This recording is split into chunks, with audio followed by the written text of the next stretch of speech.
not in government.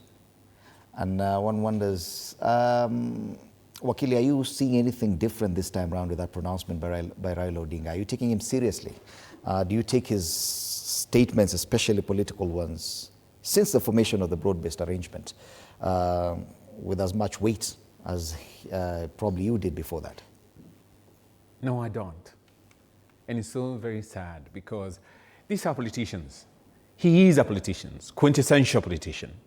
He is in an echo chamber and he's there talking almost to himself in the sense that he needs self-validation.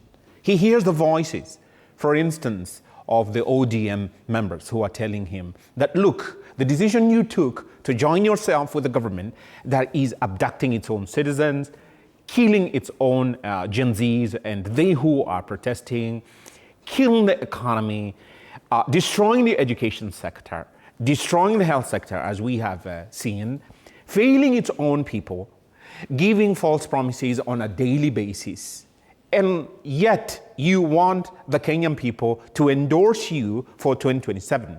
And then we see this ambivalence. We see this wishy-washy position. They don't have a crystallized position to the Kenyan people. In Mombasa, they say, oh, you know, we will be supporting Ruto for a re-election in 2027. Now you hear him say, oh, come on, who say that we don't have our own candidate? You can't take a politician like that seriously. What has he done? He has attritioned, totally withered down whatever little hope that the Kenyan people had in him, that peradventure he could hold the government to account. He could at least have these sort of scandals that are going on exposed, or go to Parliament, use the machinery that he has in terms of the numbers in the Senate and in the National Assembly to ameliorate the suffering that Kenyan people are going through on a daily basis. He doesn't. Rather, he's seen as docile, complicit, part of the whole problem of the Kenyan people. What is the reaction of the Kenyan people? That, look, we do not want you. Politely,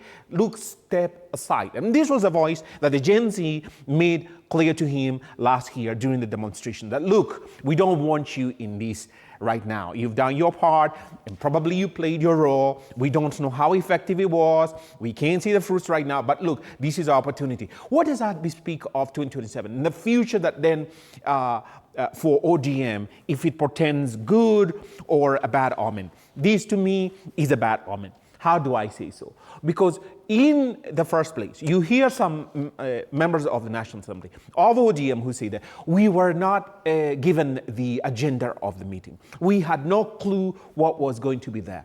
And some of them saying that we were not invited. What does that bespeak of unity? And then this is a political party that has received billions in terms of the political party's fund. The taxpayer is funding a political party whose aspirations and the articulation of their own interests is so far removed from them.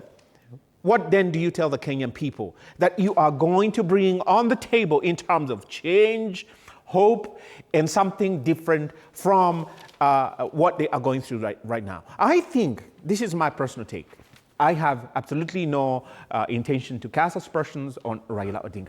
I think he saw something and a spark went off on him, and there was a light bulb in him when Mutharika then in Malawi somehow then overpowers, at least at the preliminary level, that we can say that Mutharika is going to overrun Chakwera.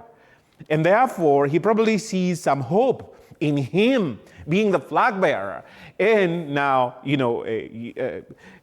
offloading Ruto. I don't know. Probably that's the scenario. But what is it in ODM that the average Kenyan person can say, today, I see a flicker of light. I see some hope.